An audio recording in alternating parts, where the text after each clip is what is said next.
সুপ্রিয় শিক্ষার্থী, আসসালামু আলাইকুম। গাইডলাইন একাডেমির অনলাইন ক্লাসে তোমাদের স্বাগতম।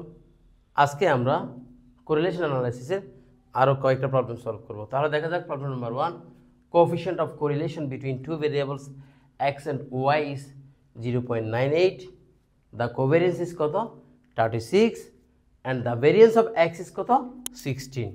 একটা কোভেরিয়েন্স আর একটা ভেরিয়েন্স।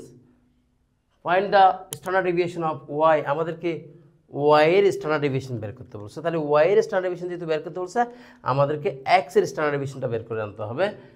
এরপরে এখানে বাড়তি তথ্য আছে কোভেরিয়েন্স, তারপরে কিসের মান দেওয়া আছে, কোএফিসিয়েন্ট অফ কোরিলেশনের মান দেওয়া আছে।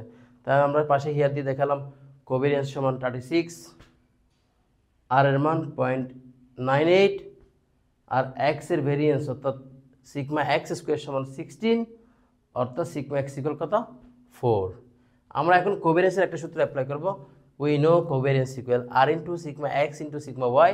তাহলে কোভেরিয়েন্সের মান কত আছে 36, আর এর মান দেওয়া আছে সিগমা x আমরা বের করছি, সিগমা y নাই, এবং এটাই হচ্ছে অঙ্কের রিকোয়ারমেন্ট।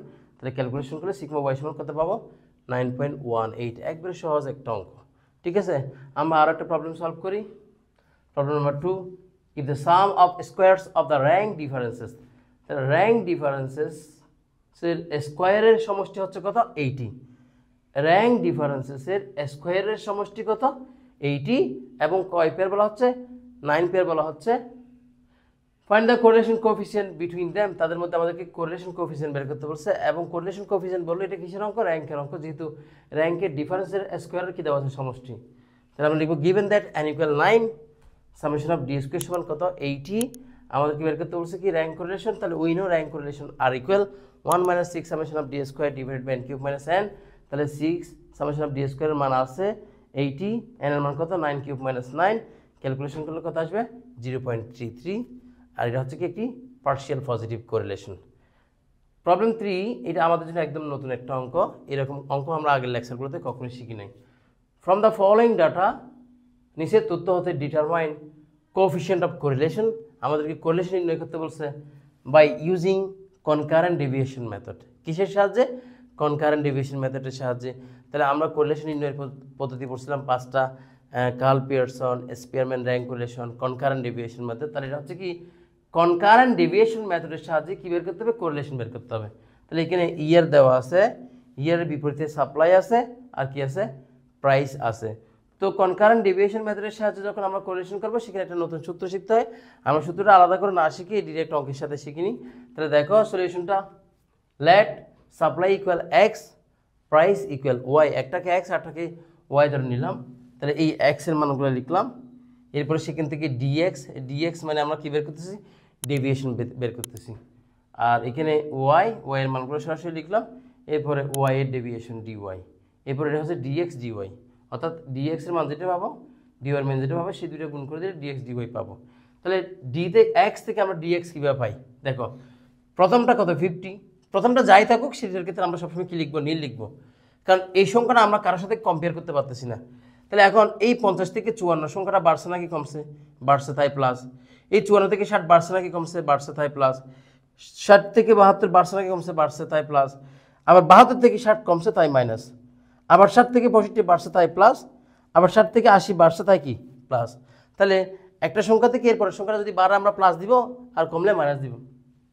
এখন ওয়াইয়ের ক্ষেত্রে প্রথম সংখ্যাটা কত 100, এটা আমরা নীল লিখলাম। এখন এরপরের সংখ্যাটা কি বাড়ছে নাকি কমছে, কমছে, তাই মাইনাস। আবার এটা তো আরও কমছে, তাই মাইনাস। এটা আরও কমছে, তাই মাইনাস। আবার এটা থেকে এটা বাড়ছে, তাই প্লাস। আবার এটা থেকে এটা কমছে, তাই মাইনাস। আবার এটা থেকে এটা কমছে, তাই মাইনাস। তাহলে আমরা ডিএক্স এবং ডিওয়াই পেয়ে গেলাম। এই দুটো আমরা গুণ করবো। তাহলে গুণ করলে প্লাসে মানে যে মাইনাস, প্লাসে মানে যে মাইনাস, প্লাসে মানে যে মাইনাস, প্লাসে মানে যে মাইনাস, প্লাসে মানে যে মাইনাস, প্লাসে মানে যে মাইনাস। তাহলে সি সমান কত 0। তাহলে সি সমান কি, সি সমান number of positive sign. C সমান কি নাম্বার অফ পজিটিভ সাইন। তাহলে এখানে কি একটা পজিটিভ সাইনও আছে, নাই। তাই সি সমান কি 0। তাহলে এখন সূত্র হচ্ছে we know correlation using concurrent deviation method RC equal plus minus √2c minus n divided by n। তাহলে সূত্রটা আমি আবার বলছি, RC equal plus minus √2c minus n divided by n। তাহলে সি এর মান আমরা পেয়ে গেছি কত 0, কারণ এখানে নাম্বার অফ পজিটিভ সাইন একটাও নাই, তাই 0। আর এখানে n হচ্ছে টোটাল অবজারভেশন -1। তাহলে এখানে টোটাল অবজারভেশন কয়টা দেখো, 1 2 3 4 5 6 7। তাহলে 7 থেকে যদি 1 বিয়োগ করি কত হয়, 6 হয়। n এর মান কত, 6।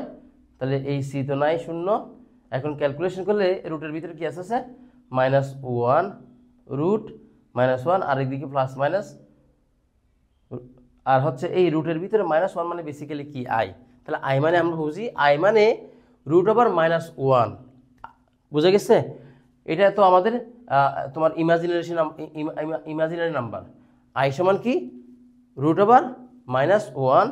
তাহলে এইটাতে আমরা কোনো কমেন্ট দিতে পারছি না, কারণ কমেন্ট দিতে হলে তো আমাদের মানে মানটা +1 এবং -1 মধ্যে সীমাবদ্ধ থাকতে হবে। আর এখানে আসছে কি প্লাস মাইনাস √1। তাহলে √1 মানে বেসিক্যালি কিসের মান, i এর মান। শেষ। আশা করি তোমরা বুঝছো। তারপর না বুঝলে তো তোমরা কমেন্ট সেকশন আছে তোমাদের জন্য, তোমরা যত রকমের কোয়েশ্চেন ইনশাল্লাহ করবা, আমি উত্তর দিতে সবসময় প্রস্তুত। এতক্ষণ সাথে থাকার জন্য ধন্যবাদ। আল্লাহ হাফেজ, দেখা হবে পরবর্তী ভিডিওতে।